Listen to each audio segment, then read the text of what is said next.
Check one, check two. All right, all right. Welcome to the Cannabis Coffee Hour with your host, me, Rob Cantrell. Oh man, I got a great episode, an exciting episode, a caffeinated episode. I got a special guest, the Tower of Power. I got him for maybe an hour, maybe less, but he's one of my favorite musicians, one of my favorite bands. If you love rock and roll, this is it. This is it, man. This is the Budweiser, or I don't know, maybe a little bit better, Neil. But I just want to say I'm a huge fan. Please give it up for Mr. Neil Fallon. Good morning. How's it going, Neil? Good. Just another day homeschooling terribly and getting ready to go to band practice after this. So there's some semblance of normalcy. So I can't complain about that, all things considered. All things considered. Yeah, that's a good gig, man. I mean, yeah, the homeschooling's tricky. And then, but yeah, but being in a band and doing kind of the yin and the yang of doing the family life, the dadding it up, and then going on and just rocking out has to be a great release with your friends that you've played with since you were 16, 17 years old. Well, to answer that, yeah, I've known JP since 7th grade. We usually ended up in homeroom together because my last name starts with F and his is G. So that was the beginning of that friendship. I didn't know Tim in high school. I met him right after. But you know, it is a thing to have. It's a great, release, and it's also a great escape, just for our own head spaces, just to make a racket, even if it doesn't really have any goal other than just to make a racket. And it's we're also fortunate that we could do the whole streaming thing to get us through this nonsense. Yeah. You try to look at the glasses being more than half full instead of the other way around. That's where I'm at, Neil. That's 100% where I'm at. And I'm grateful to be alive. And I love hearing about your band. And I think that friendship is beautiful since the 7th grade. JP is your guitarist. And this dude, audience, like their tone is so dope, man. His guitar tone has it's its own sound. He has definitely his own voice with his guitar, as the whole band does. But he's up there in terms of guitarists. I know it's hard to judge anybody, and I've been really trying not to compare people. But with Eddie Van Halen just passing away, like, what's JP's thoughts? What's the band's thoughts? I mean, that has to be pretty heavy of just of energy passing through. But JP's our drummer. So JP, sorry, man. John Paul is your drummer, and then the guitarist is Tim Salt. Right. That's correct. I apologize to JP and Tim. I'm sorry. It's 11 a.m. and I haven't had a full cup of coffee yet, so I'm a little bit off, and I'm excited to talk to you guys. I understand. It happens to me all the time too. Yeah. Actually, I haven't seen the dude since Eddie Van Halen passed. We had to go maybe about a week and a half away from each other because we all had family stuff that we needed to contend with. And, I know JP was Tim, I think, liked Van Halen, but I remember in junior high, JP being in a couple high school bands where it was like you wanted to be in Van Halen, and learning those songs. He had a high school band. He's going to kill me for telling you this, but I think it was called Speed. And I remember I wasn't in the band. I hadn't even started playing music, but I remember them playing like Van Halen songs at a talent show. Yeah. And it's weird because when you're that age and you think about guys in rock bands and you think, oh, these guys are full adults, and they were still probably in their 20s. And now I'm going to be 49 in a couple of weeks, and I'm looking at these guys saying, wow, they were so young, making that music. And they definitely ruled the school. That was when I got my first Walkman for Christmas. I guess it would have been Christmas of '83. I got two cassettes. I got Van Halen 1984, and I got Police Synchronicity. Nice. And I remember thinking how incredible the audio fidelity was on that piece of garbage Walkman. But Was it the yellow one with the clip? Was it a sports Walkman or was it just the regular one with the foam? it was the first generation Walkman. It was like the big ticket item. Yeah. You know, the one big thing I got because I think it was close to maybe $100. It wasn't cheap, especially adjusting for inflation. It was like that, and then my aunts bought cassettes, which were much more reasonable. I guess they were probably $7.99 or something like that at the time. And that 1984 album was so huge, man. And that was like up there with Thriller in my mind, remembering all that. That was such a big like jump. And those guys were just killing it and killing it and killing it. I mean, I won't talk about Van Halen forever, but I just do love that energy. And I do like David Lee Roth of that era, just because he has a sense of comedy and showmanship. And I loved Eddie Van Halen's tone, and especially, you know, when I look back on the synthesizers, like the kind of just leap they went with that, I just dug. You know, there's something funky about that 1984 album. Like you could play that, and I was at a thing with Questlove was DJing, and he was starting to play Jump. Like he was spinning Jump in between Bismarcky and all kinds of shit. You know, it has a certain tone that's beyond rock and roll. It seems like it can't be, you know, its own thing. Cross over a lot to different genres. You heard it. It was everywhere. You couldn't escape it. It was in the mall, at the county fair, coming out of people's radios when you're at a red light. You know, the school bus driver listening to it. And there was always that one bad kid in junior high who was like, oh, maybe he's in 8th grade, but really he should probably be enlisting in the military because he's been, you know, held back. He's the kid with the mustache who always seemed to have a homemade Van Halen logo on his wrist. Yep. He had some nunchucks. Yeah. Throwing star in his wallet. Yep. Soldier of Fortune magazine. He'd go up to the woods. He had some 6-packs of beer hidden. My dude was Jeff Sherlock. And I was born in Washington, D.C. in 1972. I grew up on Capitol Hill. And then we moved in the 4th grade to Buena Vista, Virginia, which is 4 hours down south in the Appalachian Mountains, a town of 7,000. And but Jeff Sherlock was in this band called Nosferatu, and they were this thrash metal band. And he was the biggest badass. Like there was a lot of hardcore rednecks, but this dude was the rough kid. Like what was that movie? Remember that movie Big Brother?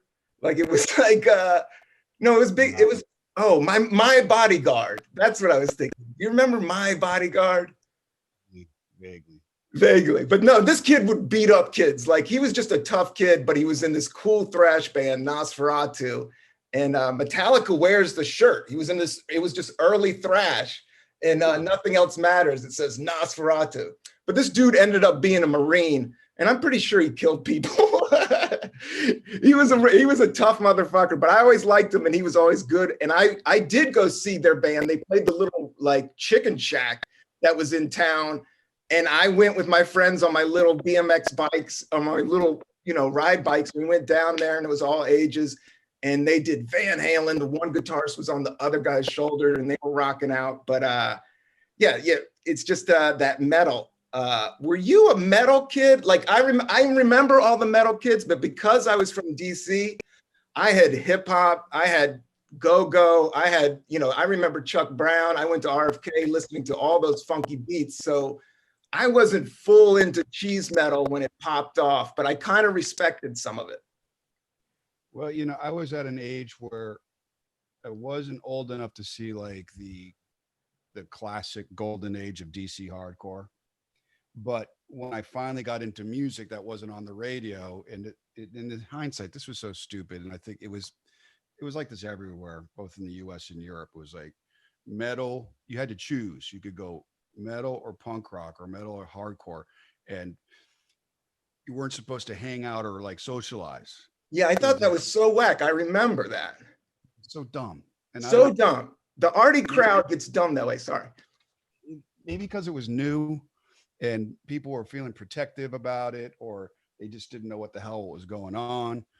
Yeah. For whatever I fell into like I heard Black Flag and Bad Brains or whatever when I was at that particular age, like 15 or whatever. So I didn't really get into metal until later on. I remember hearing like Ride the Lightning and Kill 'Em All. I was like, well, dude, this works too. Um, and not, and and there was also what they call crossover, which was sort of like another little invented genre with bands like DRI or the I remember, yeah. Cro-Mags, and I loved all that. 7 Seconds, would you call that? Were those, do you remember? I mean, just kind of consider them like West Coast, punk rock.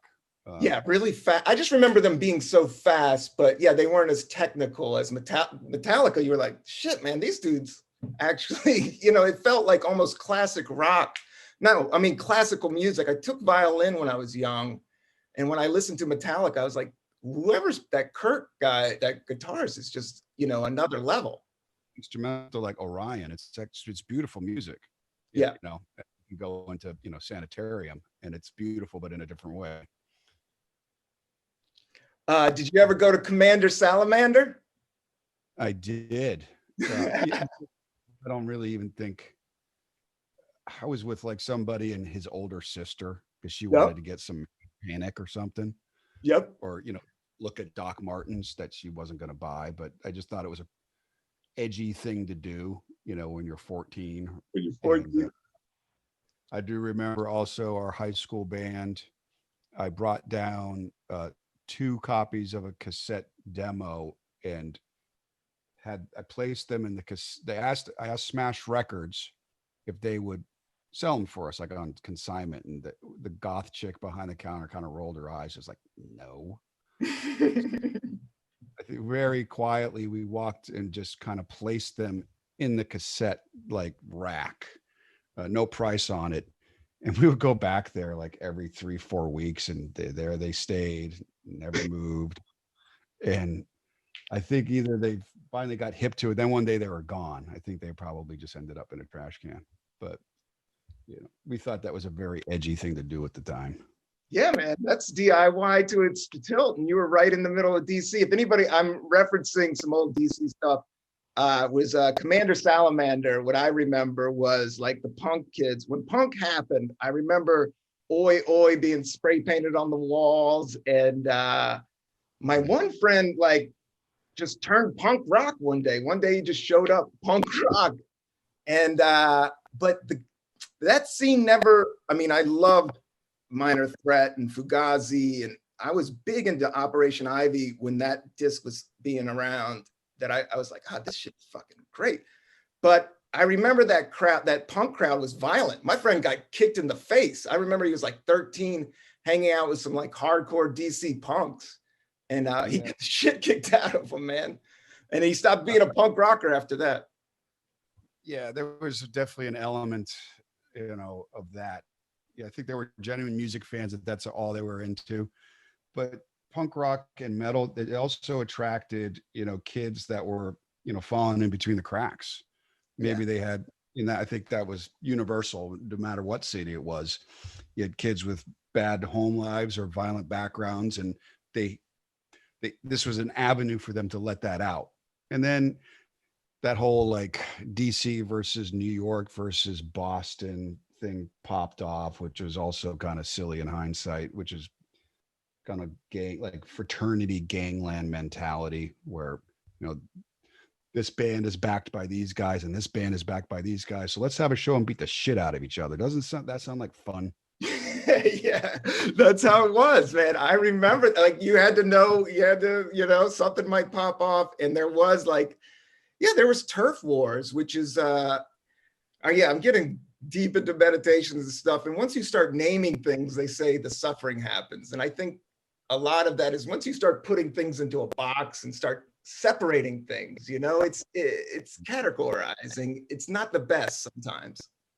It kind of kills it too. I mean, once you give it a name, it becomes static, and it kind of becomes a thing of the past that people try to emulate. For example, I think when Nirvana was doing, Bleach, or maybe writing their second album, they were thinking, we're a grunge band. They never thought about it that way.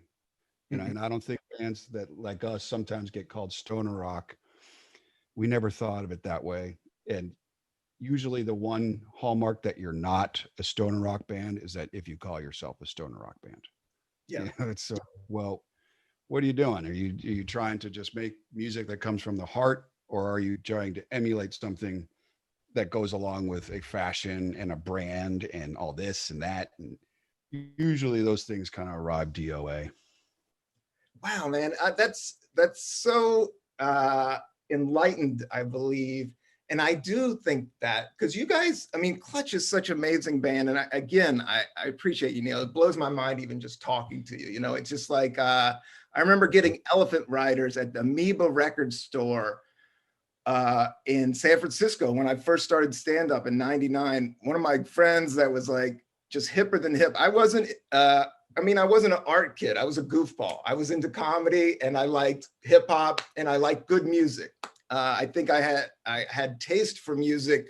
My dad listened to opera. He listened to country. He made me play the violin. So I kind of got a lot of stuff. But um, it's just I think the Clutch is just the go-go rhythms. That's what happened. I listened to Elephant Rider and I was like, holy shit, man, where are these guys from? You know, because I didn't know you guys were from DC and your picture wasn't on the Elephant Riders thing. And you guys were like this cool band that I found about organically. And then I looked up and I was like, oh, these guys all know about go-go. Like I could totally tell like there was a go-go influence there. Can you speak about a little bit about like, I guess you first encountering go-go, and you guys have even played with like Trouble Funk and stuff. Yeah, we played with Rare Essence about 2 years ago. Wow.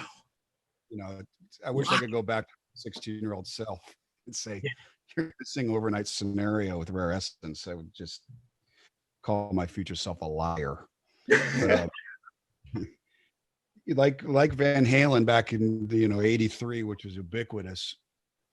To people who aren't from Washington D.C., but maybe bears a bit of explaining that you couldn't escape it if you wanted to. Back, particularly in the early to mid '80s, if you were into high school or junior high school, you heard it. Students banging rhythms on the locker commons with their hands or drumsticks. You Yeah. heard it on the radio, and it was marching bands, playing when you have like 30, 40 kids with drums and horns playing go-go, it's one of the best things ever. Go-go, if you're not in the mood for it, can be one of the most obnoxious things ever. Yeah, you have to have a good amount of buzz for it. It's perfect for a DC summer. What's that? Go ahead. Hot, got to be in a good mood. But Yeah. if it's November and you got a headache and you just want quiet, it's not for you because No. the songs go on forever. And I always thought that like one of the reasons go-go maybe always stayed local is the songs were never radio length. There's a couple things like The Butt by EU. And there was some Chuck Brown songs that, maybe got a little far more traction outside of the area, but most of the music was shared via bootleg PA tapes. That's some of the best go-go albums are bootleg PA tapes that, eventually became official albums like Junkyard Band Live at the Safari Club, besides A, B, C, and D, and it has like 4 songs on Yeah. it. And John Paul, he was a drummer in high school back in the '80s, so of course, loved go-go, learned how to play go-go. He was in a heavy metal go-go band in the '80s called Hard as Nails. Oh, So I this is like that name. it's nothing new to him. He's been doing this for 30 35 years. Yeah. So love the music, and it's very particular to DC. And I think that I always kind of look at Clutch as being defined by triangulate our positions with DC go-go, DC punk rock, and like Maryland, Virginia metal doom scene. Or pentagram. You take those 3 things, and somewhere we're in the middle, of that. I could feel it, man. You are exactly right, and you're right on the middle. And you guys have been putting it out. How many albums has it been now? Is it 7 to 10, maybe? No, I think it's 12. Holy shit, man. Your hard work, man. It's so inspiring. It's yeah, I think Book of Bad Decisions was our 12th LP. I don't really pay attention to that. I guess I should, but I think most creative folks of any nature are always looking to, once you finish something, you go on to the next thing. You don't look back. But That's the best way to do it, man. Well, and I think we're pushing close to 70 releases at this point. Oh, which I never imagined. Everybody, check it out on Spotify. Go ahead. Yeah, it's easier now to make music. It's this laptop that I'm talking to you on. We could do our next album on that. And 20 years ago, you're looking at the clock spending anywhere from $50 to $100 an hour if it's a cheap studio, or if you're in New York, you're doing $300 to $400 an hour, losing your mind, thinking, Christ, yeah, this music is going to put me in debt for the rest of my life. So now we've got a lot of luxury with the digital age, just as long as you don't have to use every track. But I'm going off on a terrible tangent right now. No, you're not. You're making 100% sense. And because I do write comedy and I do jokes and I perform, that the best is just to hit it and quit it, man, is just to not overthink, especially with art. And that's what's kind of exciting with all this technology. The social media stuff is scary. But the artistic side, with just being able to crank out art without overthinking it a little bit, and you don't have to rent a rehearsal space and you don't have to do all this stuff. A lot of times it's the space of creating art is the one thing. Like, you need to lock down a space to do it, and then you need the technology. And now it's kind of gotten into everybody's hands. So there's really no excuse. Like, everybody should be going for it. There's going to be a lot of bullshit out there, but I think the good stuff still rises. Yeah, I think people's taste, it's like a lot of things have never changed. I mean, sometimes you hear these, oh, music's not what it used to be. I mean, all you have to do is go on Sirius XM and listen to the 50s channel, and half of that stuff is unlistenable garbage. I mean, really bad novelty songs, bubblegum, just saccharine sweet stuff. Of course, there's great stuff, Chuck Berry, what have you. So there's always, it's also subjective, because this is music, what we're talking about. Somewhere in America or Europe right now, the next big metal band is writing their very first songs. And just because we don't know about it doesn't mean it doesn't exist. It's just, I don't envy young bands, because there's so much out there. And if you look at what streams, like if you look at the top 500 streams of, any given day, rock and roll doesn't even rate there. It's dance music, it's Indian, like Bollywood raga music. It's stuff we've never heard of. And it's good to kind of keep things in perspective. When someone like myself thinks rock and roll is the center of the universe, not really, but it's a little universe. So let's treat it with kindness and respect. Yeah, and I'm humbled that you're here, and you've always carried yourself with humility in terms of, being in a rock band is like this super ego thing. Like, this is me, I'm up here, check me all out. The same thing with comedy. And I have seen it with other people. Like, the ego can get in the way of a lot of the stuff and tear you apart. How do you stay grounded? Is it just like being from DC, just doing what you guys kind of keep it? You're doing this podcast. I mean, you are a man of the people, Neil. That's all I'm going to say. Well, I think maybe that had to do a bit of upbringing, for the blueprint.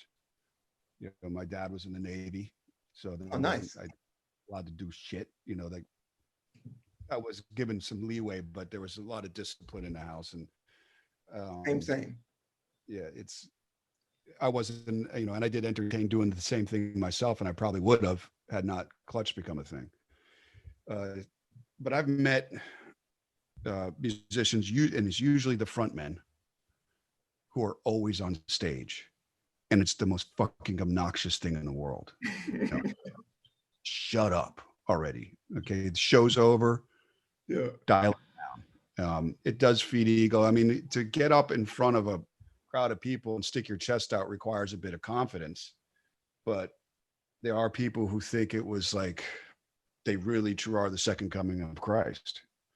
And uh, I think we all in the band, we all know there's on stage and off stage. And as soon as you're off stage, you're putting your pants on one leg at a time, just like everybody else.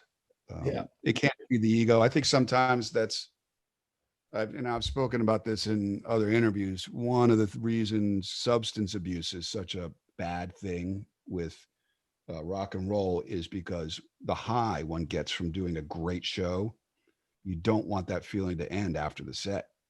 Or alternatively, if you have a train wreck on stage, the low you feel is the worst thing in the world. So when you're doing night after night after night after night, it's very hard to kind of get into a pattern of on and off stage. It's very easy to fall into always on stage, even if it's just internalized. But that's a lot easier at 52, but at 49, now kick your ass. Yeah, man, it's no joke. And the travel and the wear and tear on the body, it's the same thing with stand-up. It's super highs of highs. And there's super lows, and the lows is bombing, and you have to go through the bombing. It's kind of like this ego death process. And yeah, I agree. There is that high is so good. Performing live is such a gift. And there is a magical moment there. And I don't know what it is. I guess it's the adrenaline with the reaction of the energy of the crowd, but it's higher than, I remember Richard Pryor writing in his book saying killing and doing stand-up comedy was better than cocaine and sex. And I was like, this dude did a lot of sex and cocaine, so he knows what the fuck he's talking about. So, I mean, I think you know what, when you have that many amplifiers and that kick-ass of a band behind you, I'm just like, wow, that has to be a powerful, magical feeling up there. It is. I think a lot of it has to do with the fact that music and, comedy, which is spoken word, essentially has a rhythm to it. Yeah. Comics pace their stuff out. So there's a music there. When you get a room full of people or a festival and everyone sort of falls in sync with what you're doing, there's this kind of synchronicity that happens. And I think it's primal. It goes back hundreds of thousands of years when people are all moving their heads to the same downbeat. It becomes bigger than the band. It becomes bigger than the audience. It's like you're tapping into some kind of like human sacrament, not to get too spacey, but I do believe that. Also not to get too dark. I think sometimes when you get a dictator, they experience that same kind of thrill. Yes. And they don't ever want to let go because it just tastes too good. Yes. And usually they have to get taken off the stage, by the bouncers. And that's yeah, or it runs its course and they crack out. Yeah. It's something to, you see it happen. And it's scary because it is the whole fame thing is a tricky thing, with the ego, and you start to expect people to be special towards you. And that's a bad place to be when you start expecting people to treat you a certain way. It's because not everybody knows what the fuck you're doing. They got their own drama going on. Exactly. You can't assume anything. I mean, it's one thing where, it's your show and you're surrounded by your fans and you kind of assume everyone knows what's up. Yeah. But you can't walk into the record store and be like, well, how come I'm not getting acknowledged? Gives a shit, I've met many brands of rock stars over the years, and I've met the kind that are just insufferably self-absorbed, or they won't even acknowledge you. That's fine. So I met the kind that just always want to be heard. They're annoying, but for the most part, the veterans, the ones that have been around since the 70s or 80s, the older men and women who have been through the ringer are the most humble. Maybe there was a period of time where they were like that, but everybody eats crow every once in a while. And you can learn from that lesson. You become a more well-rounded person. I've met the biggest rock stars um, in the world, and they're just delightful, civilized people. And I've also met people in bands who, have done like maybe half a dozen shows, who just think they're the best thing since sliced bread. Yeah. I mean, be confident, but you got to temper it with some kind of reality.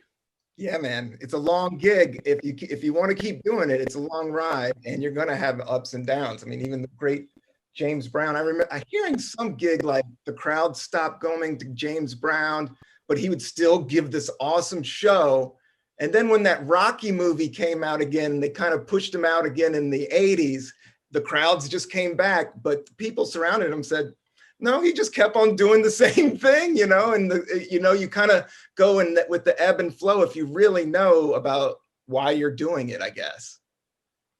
Yeah, I think most creative people have to do it.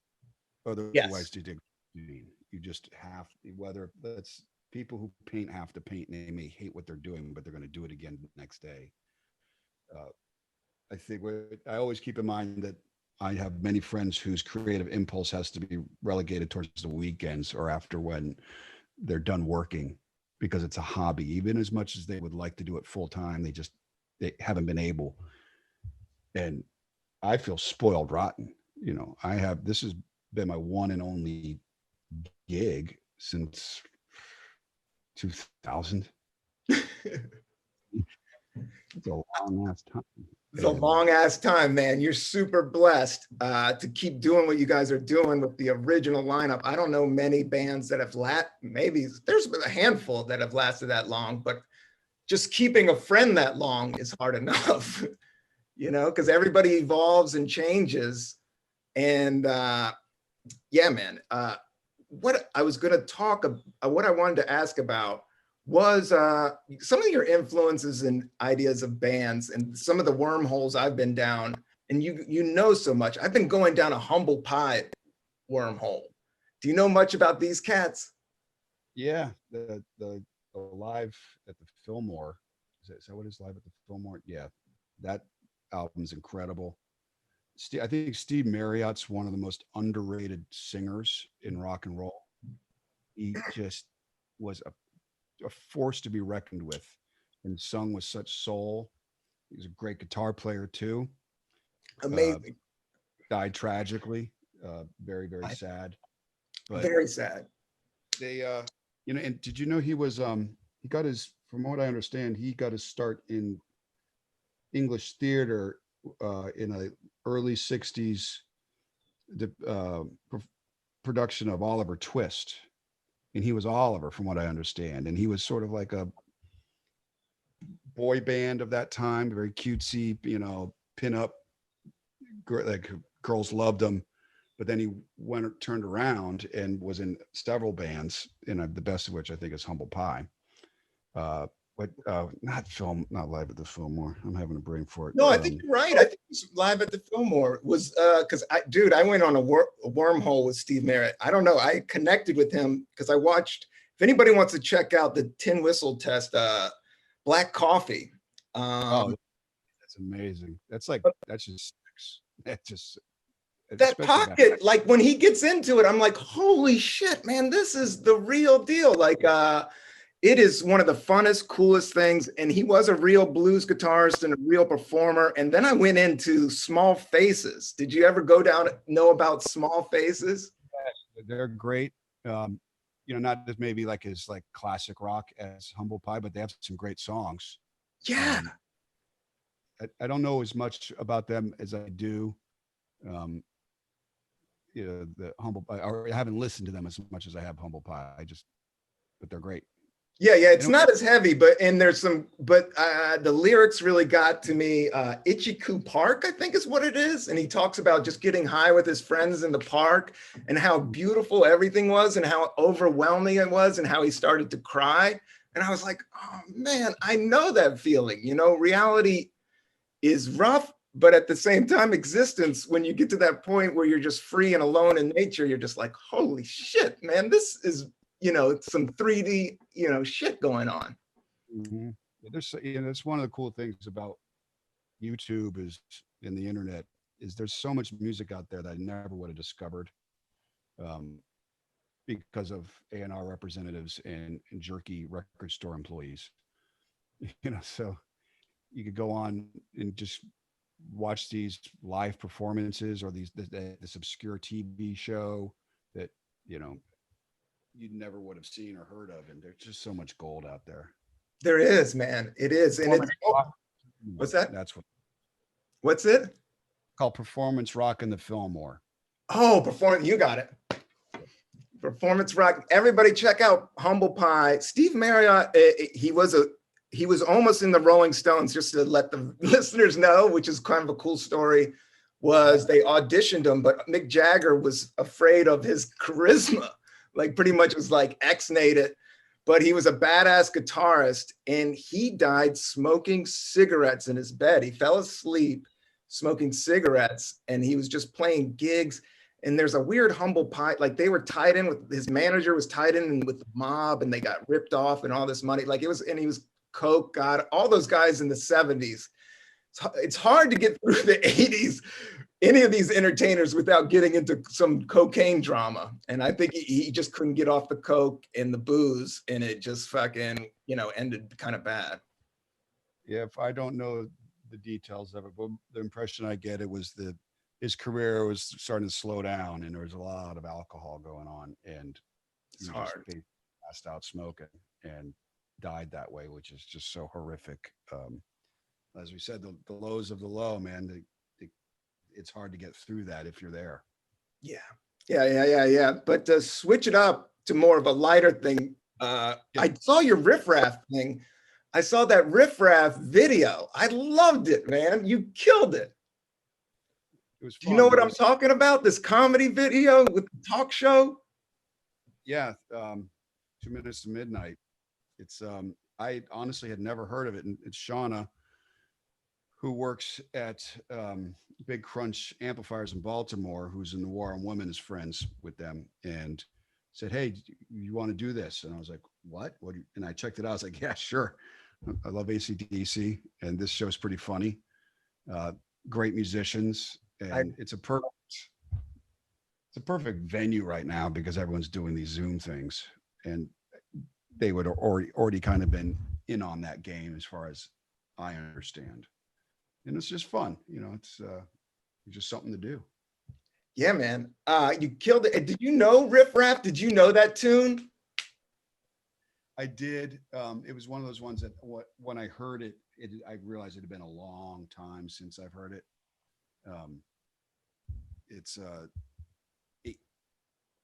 He sounds wasted. If I really listened to it carefully, the first time, and Bon Scott just sounds like he went in there and did one take, and that was it. And which is usually the best ones. It's the best. Usually your first take, you keep on trying and it just doesn't get as better than that. Yeah, I never heard that tune. And then I did. I mean, I listened to that. I think it was on High Voltage and I loved that album. I had it, but it just didn't pop up in my memory bank. And then I went to it. I was like, oh my God, this song's hilarious. Like early AC/DC has got a good sense of humor. Oh, your sound kind of tricked out on me a little bit. Okay, is that better? Yeah, that's better. Yeah, AC/DC lyrics are often hilarious. Yeah. Really, really smart too. And it's hard to get those into songs and not sound like you're doing a novelty album. Yeah, I think Bon Scott had a very good sense of humor. Like he definitely had a stand-up vibe to me. What's the second singer? He's pretty funny too, but that Bon Scott was a goofball. You could just tell he was a goofy cat. Yeah, there's so many that are coming to mind right now. I'm kind of getting overloaded. But, yeah, it was barroom rock. People were there to drink lagers and laugh and just forget about life for a while. And that translated to the arenas very easily. One of the coolest shows I ever saw. I had the chance. I've only seen AC/DC once, but I got to see them. One of their more, well, I guess it's probably about 10, 12 years ago, the Black Ice album tour. But I saw them play at the Sydney Olympic Stadium in Australia, and they played like 6 or 7 nights. Every night was sold out with 60,000 people. Oh my God. Here, 60,000 Aussies chanting "Oi." It just gives you goosebumps. It was one of the coolest concerts I've ever seen. And every single song for about 2 hours. Yeah. Just hit after hit. Yeah. And to think that big of a venue doesn't get much bigger than that. It came from some weird backroom bar where they just killed it back in the day. And then they've just moved up. I don't know what kind of paycheck you get for 60,000 people for 6 nights, but it's got to be pretty good. But to come from just like such small beginnings to that, it's just a beautiful thing. Yeah, and they always seem like a band that never lost that. They always seem like they could go back to shearing sheep if they had to. That ever have to, of course, but there was humility there. I mean, I understand there's probably, internal conflicts, but that's to be expected with any other band. Yes. And imagine to pull off with Back in Black is nothing but miraculous. You don't bounce back like that. And they did. And bigger, it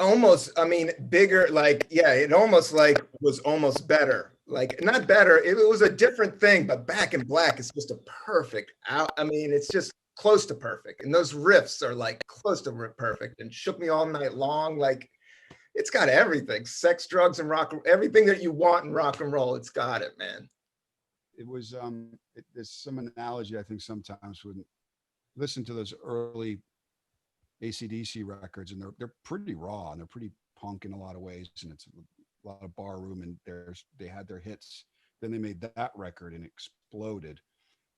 I kind of see the same thing with Metallica when they did the Black album. It was raw, great albums, not necessarily the easiest thing to get on radio up until maybe Injustice for All, but then they did the Black album. It was like, this is the same band, but there's something new going on here. Yeah, it's almost like they grew up. Like, it's just like the evolution of any artist. Like, there comes a point where they get that soft, just that sweet spot. And nothing else matters. I love that tune, even though all the metalheads was like, these guys are pussing out, they're not singing. I love that Garage Day Revisited. I like that album. I thought that was cool. But Master of Puppets and Ride the Lightning are my 2 favorites.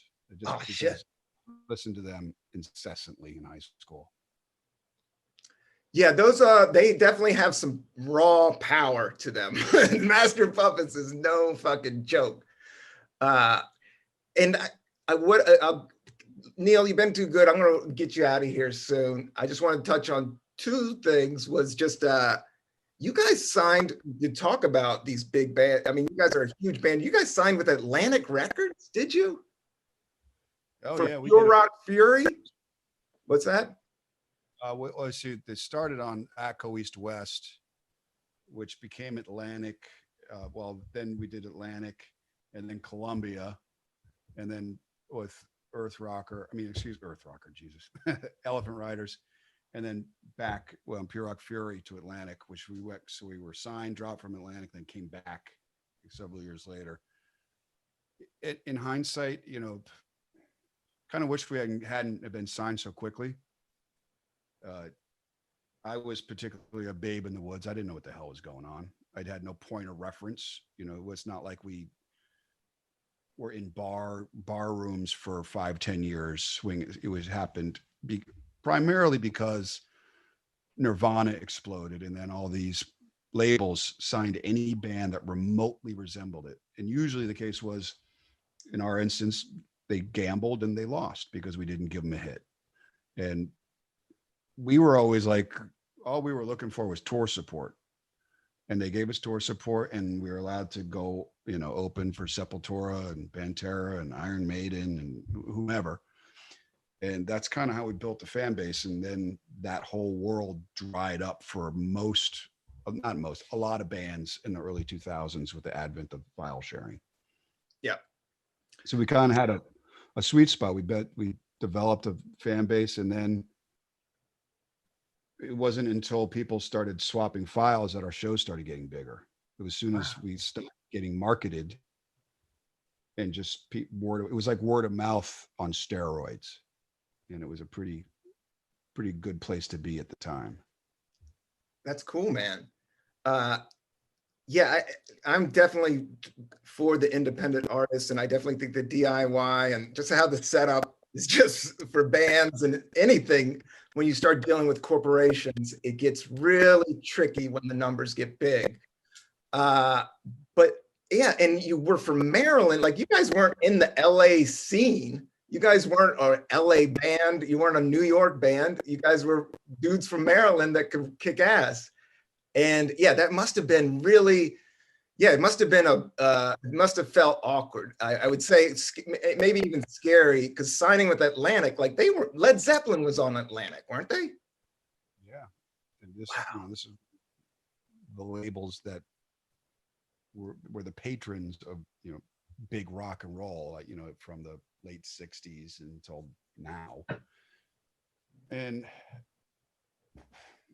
I remember going up very, I was like 19, 20 years old and going up to these offices and just seeing walls and walls and walls of platinum records. And I was like, what the hell am I doing here? I don't know what I'm doing. Yeah, I just had fun playing music, and that's all I really knew. I was never attracted to the notion of using music as like for fame or fortune. I just knew that, like, if it could maintain that level of fun, and better yet, just make enough money that we can continue doing as much shows as possible, then I thought that would be success. And that's kind of how we still measure it. This is our gig. But yeah, I'm glad we were able to see those, when we were signed, we never looked at guys getting dropped as like some kind of tragedy, like a lot of bands, tend to do. And to this day, and I don't get it, there's still a mentality that if you're not signed to a label, then somehow you're not successful. Like, why would you sign a multi-album contract with a record label? No one's buying records now, you dummy. Here we are,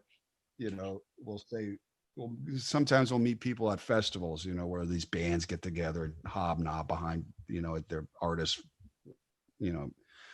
area. And they say, who are you signed to? We'll say, oh, we put out our own records. And you get this look on this face like, ooh, sorry about your loss. Wait, no, it's the other way around, man. Yeah, it's all changing, Neil. I'm in comedy, and I was on the very first Last Comic Standing with 3 years of stand-up experience, no agent. I walked onto television. And then the next day, I had every manager in the business on my phone, and I was barely opening up at clubs. And I went through it, and yeah, they get 15. So I signed with, Dane Cook's management. I had the biggest dude, but they were taking like 25%, and I still didn't know what I was doing. And, they're just agents and managers. They're not creative people. So I still couldn't figure, it took me a long time. Once I pushed away and kind of came back east, I started building my own up. And I just think now with the internet and YouTube and everything, like, it's in our hands. Like, going to them is just like, I don't know, it's a little bit of a sucker move. It's like trying to convince somebody to invest in the coal industry. Or that's hilarious. Steam engines, it's still around, but it's just this archaic mindset that's just, they don't want to change it because they're making money. I don't blame them. Yeah, I would, but artists, whether comedians or bands, we're replaceable to them. Yeah. If someone still, they can get another one, but we can't replace this one life that we have and this one career that we have. So we have to make the most of it. And shit, if you get knocked down, you pick yourself back up, because nothing worthwhile comes easy. No, nothing at all, man. Neil, thank you for your time. I'll just do two quick questions and then I'll let you go. Morning ritual. What kind of, are you drinking coffee? You drinking kombucha? You on green tea? What's Neil Fallon drinking in the morning? We're drinking coffee. Um, I got a new morning. We got a like many families, we got ourselves a COVID puppy. Yeah. I caved to the begging for a puppy, and so and I knew it was going to happen. And sure as shit, I'm the one walking it in the morning. So so it's a cup of coffee. Get the dog out of the crate and go for a walk, which is actually great because I normally would not be walking at 7:30 a.m. But here we are. So that's my morning ritual. Oh man, congrats on the puppy. That's a great vibe. And yeah, that's going to be good for the family. And I heard it blocks COVID too. I read something about the dog germs are going to block some COVID. So that's good for the fam. Uh, any specific coffee? Today I'm drinking some Peruvian coffee. I got this big ass bag from Peru. It says it's from Peru, but it was from Costco. But I got like a pound and a half. What kind of beans you fucking with, Neil? You know what's really good, and I'm having. If I knew you would ask me this, because it's been a while. Bear with me while I look this up on my computer. Yeah, do it, my man. Because it's awesome. I'm just having a. God dang it. The 930 Club has a blend, and it's done by this local roaster, and I'm just totally flaming out on it. God, you're gonna have to edit this one like a mug. No, look it up. I know what you're talking about. Look up 930. It's got a DC Northeast DC blend. It's got some Anacostia River in it. It's got some RFK gravel. Yeah, RFK gravel. It's got some mambo sauce. It's got some, what else references? You ever had a buoy monger sandwich, my man? Yeah, I have. My wife when she was a dental assistant, there was a buoy mongers across the street. So plenty of times.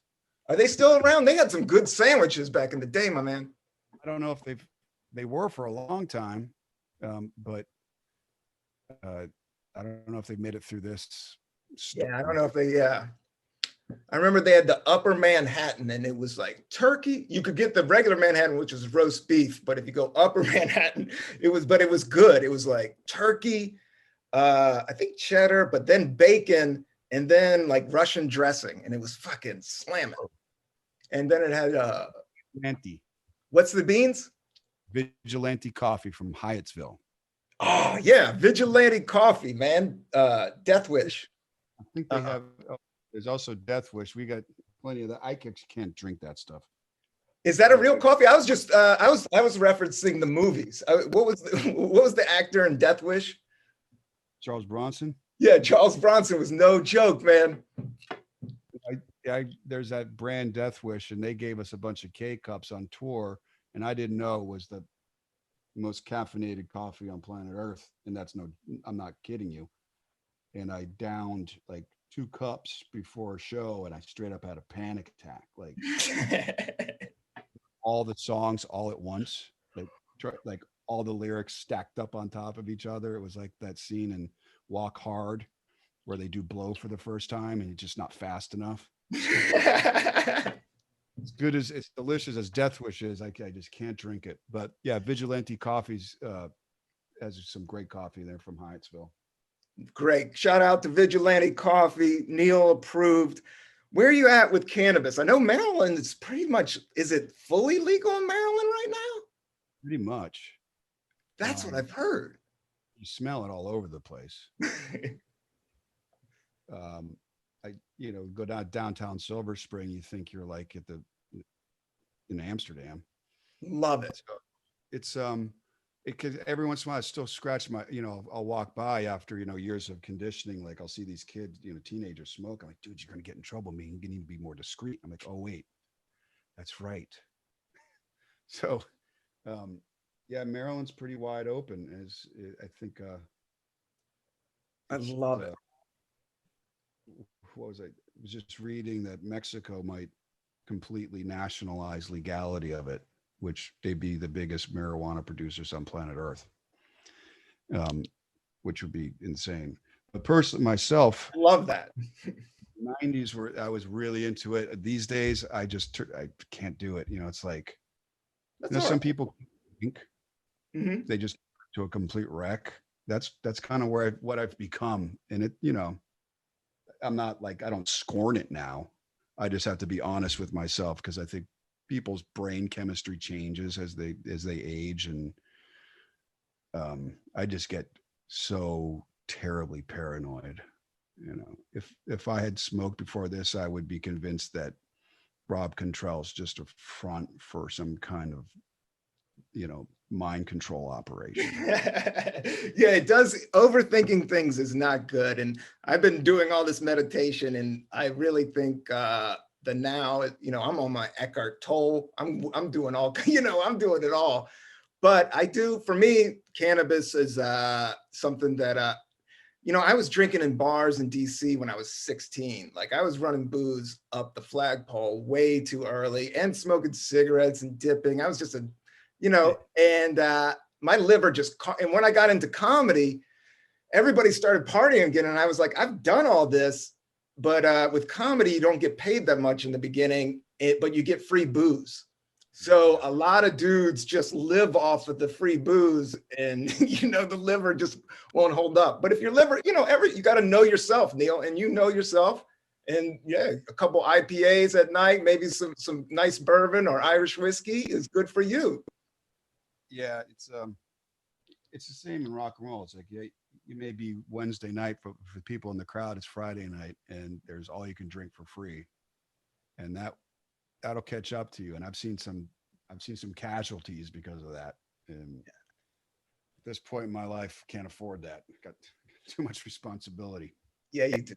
Yeah, you do. To clean up. So, yeah, Neil, thank you so much for your time. I appreciate your time and as an artist, I think you're amazing and inspiring and a great writer. And just keep on doing what you're doing, man. I can't wait to listen to the next Clutch record. Me too. You need to start writing it. Give my love to Nate Bergman, our good friend. Do you see old Nate around? I haven't seen him, but we text each other pretty regularly. That's filthy texts, which I hope to God they never see the light of day. But he's a funny dude. That guy. He's funny. Him since he was old. Yeah, those kids have been good to me. I like the Lionized crew, and Nate's been good to me. And now he lives in my old neighborhood in Capitol Hill, so I'll run into him when I go visit, like my mom and stuff like that. Well, my mom just moved just recently, but when I did the last few years, I'd run into Nate and smoke a joint with them and hang out and get a sandwich. Yeah, they're good people, those guys. Yeah, you're good people, Neil. I appreciate it, man. Have an awesome day. You too, Rob. Thanks. Yep. Peace, love. Later. Yep. Rock on.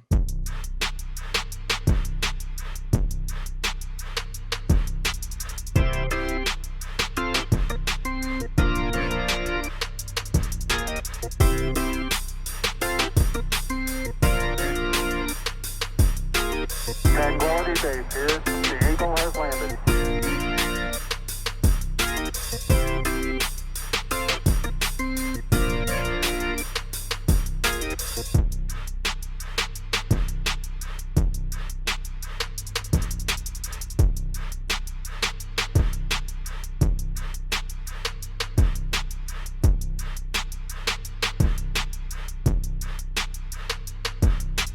Uno, dos, tres, cuatro.